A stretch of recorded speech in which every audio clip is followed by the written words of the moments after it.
Let's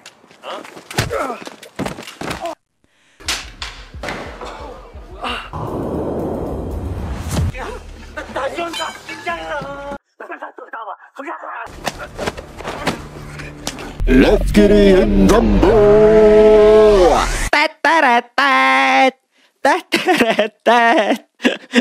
Ayo belum cerita nih, langsung bahas film rasa suwe-suwe. Keesokan harinya, Hana mengunjungi Somun dengan niat tulus ingin membantunya mencari tahu siapa pelaku yang sebenarnya membunuh kedua orang tuanya.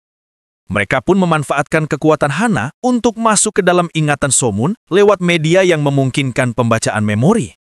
Di waktu yang sama, Somun juga menagih janji kepada Wigen untuk mempertemukannya dengan jiwa orang tuanya karena hanya itulah hal yang bisa sedikit menghiburnya setelah mengetahui kebenaran menyakitkan tentang kematian mereka. Namun, Wigen justru mengungkapkan kabar mengejutkan kalau ternyata jiwa kedua orang tua Somun tak pernah sampai ke alam baka, yang artinya mereka masih gentayangan di bumi, atau lebih buruknya lagi, mereka telah menjadi santapan roh jahat. Kembali ke dalam ingatan, Hana memperingatkan Somun untuk tak menyentuh apapun yang ada di dalam ingatan itu, karena hal itu bisa mengubah alur kehidupannya. Saat mengikuti alur memori itu, mereka berdua sangat terkejut saat mengetahui kalau pelaku yang menabrak mobil orang tua Somun adalah Cheongsin, roh jahat level 3. Bahkan, yang lebih mengerikan lagi, Cheongsin juga memakan jiwa kedua orang tua Somun di saat kejadian. Yang makin mengejutkan, Cheongsin ternyata bisa menyadari keberadaan mereka berdua di dalam memori Somun. Hal ini membuat Hana panik karena seharusnya roh jahat tak bisa menyadari keberadaan orang luar di dalam memori. Namun karena tak mampu menahan emosi, Somun pun langsung menyerang Cheongsin. Dan anehnya, roh jahat itu mampu bergerak bebas dalam memori, bahkan mengakui kalau ia ingat Somun sebagai anak kecil yang dulu menjadi saksinya. Pertarungan antara Somun dan Cheongsin pun pecah, hingga menyebabkan pergeseran antara dunia memori dan dunia nyata. Melihat itu, Hana pun bergegas membawa Somun keluar dari memori sebelum bahaya makin besar. Sampainya di kedai, Somun dan Hana langsung menceritakan kejadian di dalam memori pada anggota counter lain. Setelah mendengar cerita itu, Motak mengajak Somun bicara empat mata di ruangan olahraga. Mereka membahas keterkaitan antara kasus yang terjadi 7 tahun lalu dengan kematian Ketua Jeon. Dari rangkaian bukti itu, mereka pun semakin yakin kalau dalang dari semua kekacauan ini adalah Cheongsin. Singkat cerita, saat di rumahnya, Somun mulai mengingat kembali pertarungannya dengan Cheongsin, termasuk momen di mana ia tiba-tiba berteleportasi ke sebuah tempat asing. Ia pun menyimpulkan kalau tempat itu mungkin saja adalah markas atau tempat tinggal Cheongsin. Setelah mengetahui lokasi pastinya, Somun langsung memberitahu tim counter, dan mereka pun bergegas menuju TKP, ditemani juga oleh Letnan Kim untuk melakukan penyelidikan dan bersiap menghadapi pertarungan besar selanjutnya. Sesampainya di lokasi, tim counter tak menemukan keberadaan Cheongsin. Mereka pun menyadari kalau Cheongsin telah melarikan diri. Namun tanpa diduga, Chumai Ok justru menemukan jenazah ayah angkat Cheongsin yang terjepit di antara mobil-mobil rongsok. Menyadari hal itu, Letnan Kim pun segera menelpon pihak kepolisian, termasuk kepala polisi, untuk mengamankan TKP. Karena jenazah itu sudah diliput banyak media, polisi yang sebelumnya berusaha menutupi identitas Cheongsin, kini mau tak mau harus menetapkannya sebagai buronan resmi. Keesokan harinya di kedai mie, Hana tak sengaja melihat berita tentang kasus penghilangan nyawa yang terjadi di perusahaan tempatnya dulu bekerja. Ia pun teringat masa lalunya saat ia kesulitan keuangan hingga harus meminjam uang pada pamannya, namun justru diperlakukan dengan kasar. Sang paman akhirnya ditangkap polisi setelah salah satu karyawannya melapor kalau ia pernah melihat sang paman membunuh bawahannya. Fakta mengejutkan lainnya, ternyata paman Hana adalah inang dari roh jahat level 2 karena sikapnya yang terjadi pada para pekerjanya. Di tempat lain, kepala polisi mendapat laporan dari anak buahnya terkait hasil lab atas kasus penghilangan nyawa seorang perempuan 7 tahun lalu, kasus yang sedang diselidiki Letnan Kim. Sementara itu, di kedai mie, tim counter berkumpul dan membahas latar belakang para petinggi Taishan Group yang sedang mereka selidiki. Jang Mul mulai menjelaskan kalau Taishan Group adalah perusahaan yang penuh korupsi. Mereka menjalankan bisnis narkoba secara diam-diam dan menggunakan anak perusahaannya untuk pencucian uang. Lebih parahnya lagi, semua aktivitas gelap itu dibackingi oleh wali kota. Hana juga mengungkapkan kalau salah satu anak perusahaan Taishan dulunya adalah milik ayahnya sebelum akhirnya diambil alih oleh pamannya. Di tengah diskusi, tiba-tiba para preman muncul dan menyerang, namun mereka langsung dihajar habis-habisan oleh para counter. Saat Motak memegang salah satu preman, ia tanpa sengaja membaca isi ingatannya. Dari sana terungkap pembicaraan tentang rencana wali kota yang berniat mencalonkan diri sebagai presiden. Motak pun memperingatkan mereka semua untuk tak sembarangan kembali ke area itu.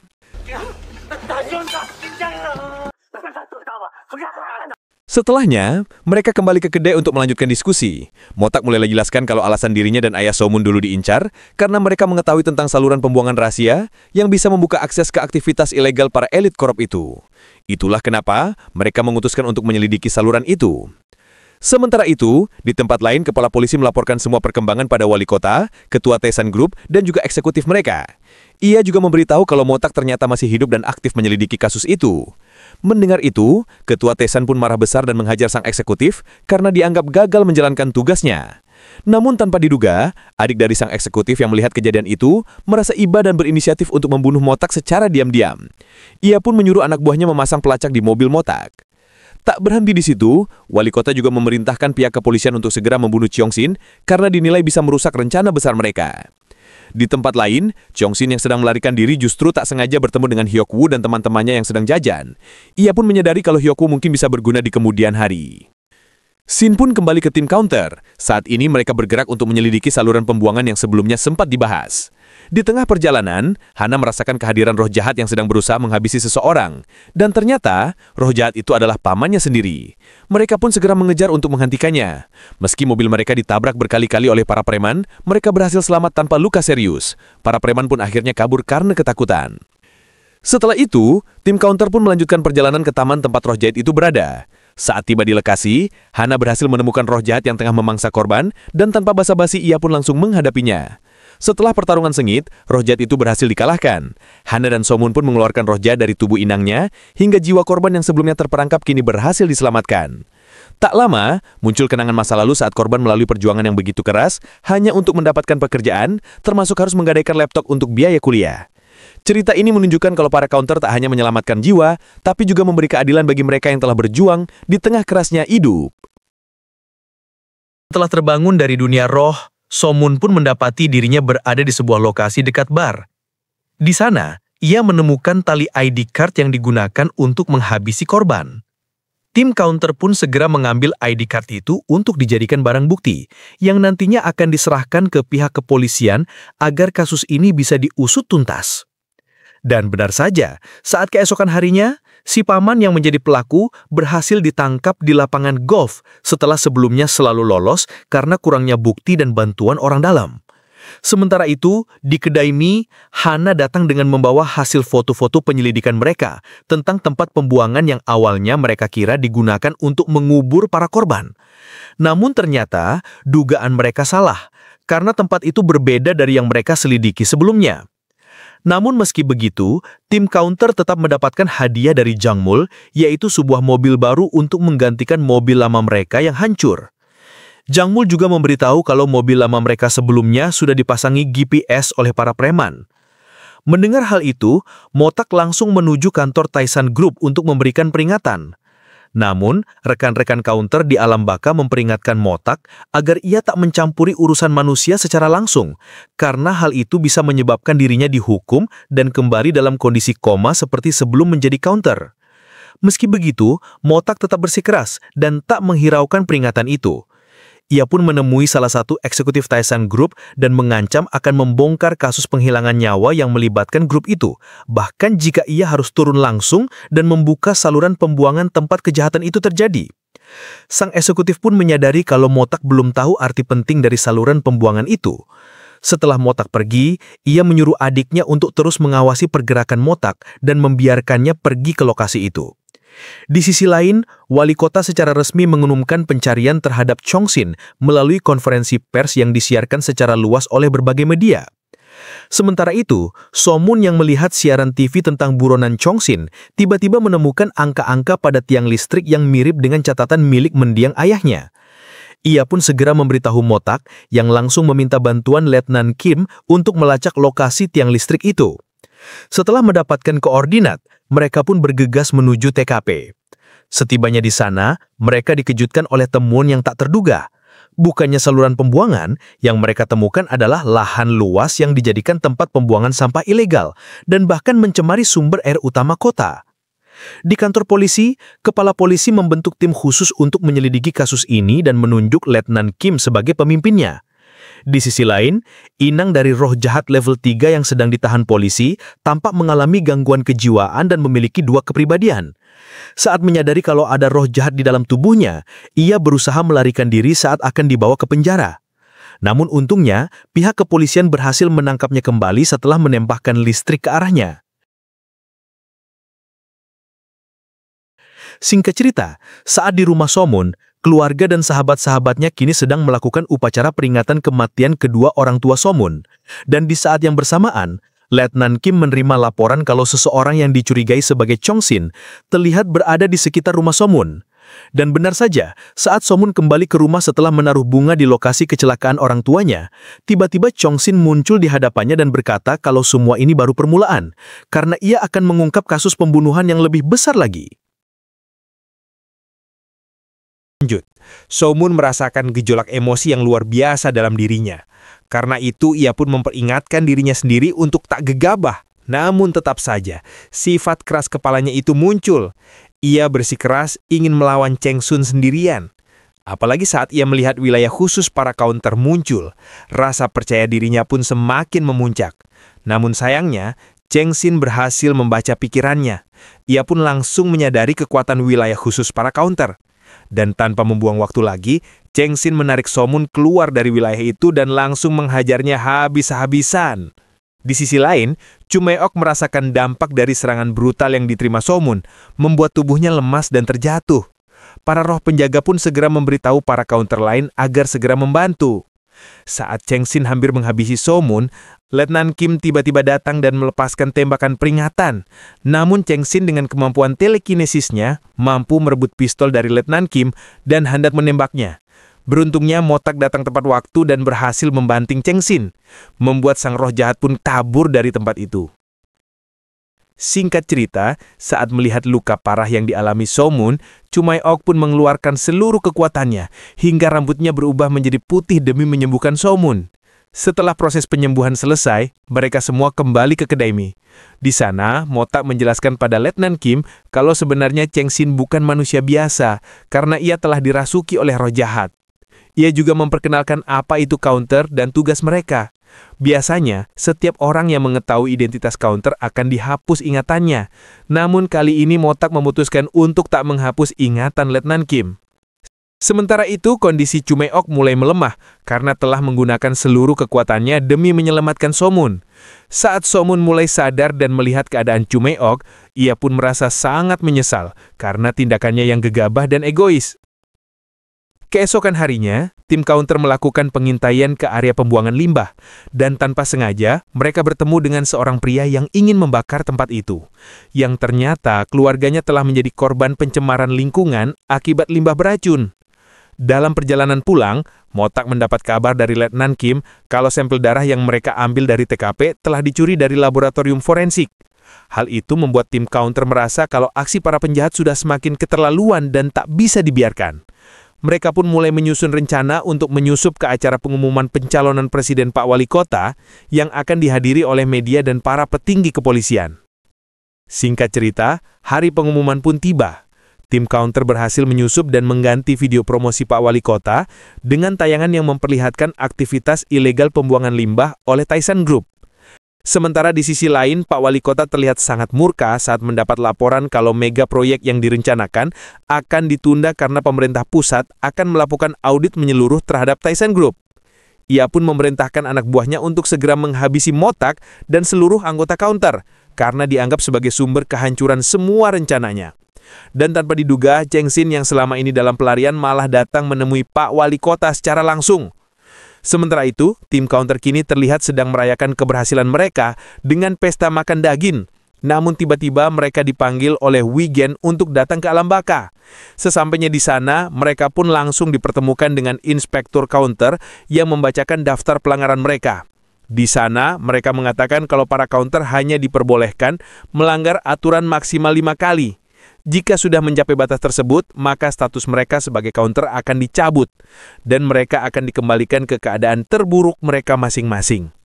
Sebelum menjadi counter, di hadapan inspektur alam baka, Hana mendapat 4 peringatan karena terlalu sering membantu Somun. Motak mendapatkan 3 peringatan, Chumaeok 2 peringatan, dan Somun sendiri menerima 3 peringatan. Saat sidang hendak ditutup, Wigen tiba-tiba berdiri dan mengajukan permintaan untuk mencabut status Somun sebagai counter. Ia menjelaskan kalau Somun tak pantas menjadi seorang counter karena tak mampu mengendalikan emosinya dan semua tindakannya selama ini dilandasi dendam pribadi. Meskipun begitu, Somun masih menyangkal dan membela dirinya. Namun bukti-bukti yang ditunjukkan oleh Wigen tak terbantahkan. Akhirnya, inspektur pun memutuskan untuk menerima permintaan tersebut dan mencabut kekuatan counter dari Somun. Saat kembali ke dunia manusia, terlihat kalau rambut Somun tak lagi bergelombang dan kakinya kembali lumpuh. Itu menjadi tanda kalau kekuatannya telah benar-benar hilang. Para anggota counter lainnya pun diperintahkan untuk menghapus semua ikatan mereka dengan Somun agar tak terkena peringatan tambahan. Sementara di tempat lain, Jengsin menemui Pak Wali Kota dengan membawa buku catatan berisi bukti transaksi ilegal Taisan Group. Ia bernegosiasi agar namanya dihapus dari daftar buruan dan menawarkan bantuannya untuk menangkap Motak dan para counter. Ia juga mengatakan kalau hanya dialah yang mampu melakukan hal itu. Mendengar itu, Pak Wali Kota pun akhirnya menyetujui kerjasama dengan Jengsin. Keesokan harinya, Somun kembali ke sekolah dengan tongkat. Melihat kondisinya yang kembali seperti semula, Hekau dan gengnya pun kembali bertindak semena-mena. Kedua sahabat Somun pun membawanya ke atap sekolah dan bertanya soal kondisinya. Namun, Somun telah kehilangan kekuatan dan ingatannya sebagai seorang counter. Sementara di alam baka, Chumaeok menemui Wigen yang sedang mencari pengganti Somun. Wigen sempat menawarkan posisi counter kepada seseorang yang sedang koma. Namun, orang tersebut menolak karena ingin tetap tinggal di alam baka agar bisa bersama dengan mendiang istrinya. Situasi itu pun membuat para counter khawatir karena tak ada satupun yang mau menerima beban besar menjadi counter baru. Scene pun berpindah saat mereka tengah membahas kasus itu, tiba-tiba muncul berita di TV yang menyatakan kalau Cheong-sin tewas dalam kecelakaan mobil dan tubuhnya terbakar hingga tak bisa dikenali. Melihat itu, Motak pun tak percaya begitu saja. Ia langsung pergi ke rumah sakit bersama Letnan Kim untuk memastikan kebenarannya. Tanpa diduga, saat di sana, Somun juga datang, meski ia telah kehilangan ingatannya karena merasa seperti memiliki firasat kuat terkait Cheong-sin. Dalam penyelidikan itu, Somun mengingat detail pertarungan mereka sebelumnya dan menyatakan kalau saat itu, Cheong-sin mengalami patah tulang pergelangan tangan. Namun, hasil autopsi pada jenazah menunjukkan kalau tulangnya utuh. Hal itu pun membuktikan kalau mayat itu bukanlah Cheong-sin. Mereka juga menyimpulkan kalau semua ini hanyalah pengalihan isu untuk menutupi kasus pembuangan limbah ilegal yang sempat diungkap. Dengan bukti itu, mereka pun menjebak sang eksekutif Taisan Group dan adiknya, dan menuduh mereka atas percobaan pembunuhan terhadap anggota counter. Sementara di tempat lain, Cheong-sin kini telah mengubah penampilan dan identitasnya. Ia pun mulai mengumpulkan para inang roh jahat untuk dijadikan pasukan dalam menghadapi para counter, termasuk merencanakan pembebasan Hyang Hee yang saat ini sedang ditahan oleh pihak kepolisian. Keesokan harinya, saat di sekolah, terlihat Hekau sedang membaca pengumuman kalau ayahnya akan mencalonkan diri sebagai presiden. Mengetahui hal itu, ia pun semakin sombong karena merasa dirinya kini adalah anak calon presiden. Sepulang sekolah, Hekau dan gengnya kembali menyerang Somun di tempat sepi. Namun kali ini, Somun tak melawan dan justru menahan emosinya. Rupanya selama ini, ia berlatih keras untuk mengontrol emosinya meski sudah tak menjadi counter. Ia juga masih mengingat teknik bela diri dasarnya. Setelah memberikan sedikit pelajaran, Somun mengancam Hekau kalau ia bisa saja menghabisi mereka saat itu juga. Singkat cerita, saat malam harinya, Somun menyelamatkan seorang pria yang hampir tertabrak mobil. Namun ternyata itu adalah jebakan dari komplotan roh jahat Cheong-sin. Ia pun langsung diculik dan dibawa ke sebuah pabrik kosong, tempat Cheong-sin dan Hyang Hee telah menunggunya. Mereka juga menyandara Somun sebagai umpan untuk memancing para counter. Tak lama kemudian, tim counter pun akhirnya tiba di lokasi. Namun mereka segera dipisahkan oleh kekuatan para roh jahat agar tak bisa saling membantu atau menyembuhkan satu sama lain. Motak dan Hana harus menghadapi Cheong-sin serta Hyang Hee dan para roh jahat lainnya. Saat melihat anak buahnya kalah, Cheong-sin pun langsung memakan jiwa salah satu bawahannya untuk memperkuat diri. Hal itu pun membuat para counter benar-benar kewalahan melawannya. Di sisi lain, ada satu roh manusia yang berhasil keluar dari tubuh inang roh jahat. Tanpa sengaja, roh itu masuk ke dalam tubuh Somun yang membuatnya bisa kembali mendengar suara Wigen di alam baka.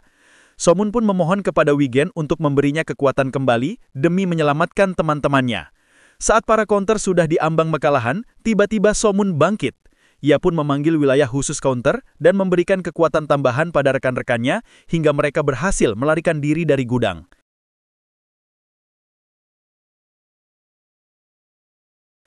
Keesokan harinya, Chumaeok masih belum sadar karena luka parah yang dideritanya, serta tubuhnya yang melemah setelah menyembuhkan Somun sebelumnya.